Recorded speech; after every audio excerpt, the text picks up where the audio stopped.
Çin'e geri gönderilmek üzere Doha'da gözaltında olan Doğu Türkistanlı Abdülhakim Yusuf'un ABD'ye gönderileceği bildirildi. Euronews muhabiri Mustafa Dağ sosyal medya hesabından paylaştığı haberde Bosna Hersek'ten döndürülen ve Çin'e sınır dışı edilmek üzere Katar'da havalimanında bekletilmekte olan Doğu Türkistanlı Abdülhakim Yusuf için Uygur aktivistlerin harekete geçtiğini belirtti. Gelen son bilgilere göre Abdülhakim Yusuf'un ABD'de bulunan STK'ların çabalarıyla ABD'ye gönderileceği belirtildi.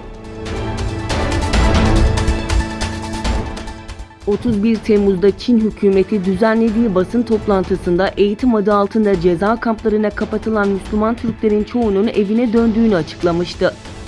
Ancak Özgür Asya Radyosu'nun Aksu, Hoten ve Kumlu bölgelerinde yürüttüğü araştırmaları sonucu adliye ve polis teşkilatlarına görevli memurların kamplardan bir kısım sağlık durumu kötü, yaşlı ve ölüm riski olan kişilerden başka kimsenin bırakılmadığını söylemesiyle Çin yanlısı valilerin yalanlarını ortaya çıkardı.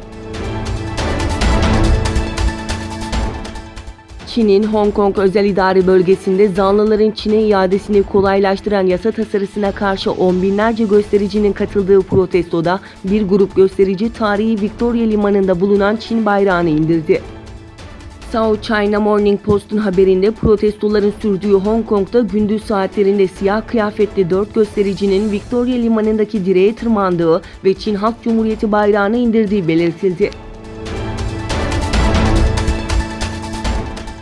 Venezuela Devlet Başkanı Maduro, ABD Başkanı Trump'ın ülkeye blokaj veya karantina uygulanabileceği yönündeki açıklamalarının ardından BM daimi temsilcisi Moncada'yı BM Güvenlik Konseyi'ne başvurması için görevlendirdi.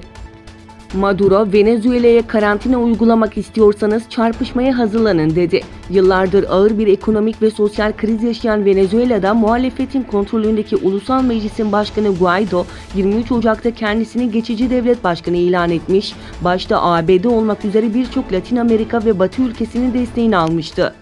Türkiye, Rusya, Çin ve diğer bazı ülkeler ise Maduro'yu ülkenin meşru devlet başkanı olarak desteklemişti. Moskova, Guaido'nun başkanlık statüsünün yok hükmünde olduğunu açıklamıştı. ABD Savunma Bakanı Mark Esper, yakın zamanda Pasifik bölgesinde orta menzilli konvansiyonel füze konuşlandırmak istediklerini belirtti. ABD Başkanı Donald Trump yönetiminin orta menzilli nükleer kuvvetler anlaşmasından resmen çekinmesinin ardından ABD Savunma Bakanı Mark Esper, Avustralya'ya giderken uçakta gazetecilere yaptığı açıklamada Pasifik bölgesinde birkaç ay içerisinde orta menzilli konvansiyonel füze konuşlandırmak istediklerini söyledi. Daha gelişmiş yerleşik füzeler geliştirmenin vakit alacağını ifade eden Mark Esper, "Fazla zaman geçmeden konuşlandırma yapmak istiyoruz. Bana kalsa aylar içinde olmalı" dedi.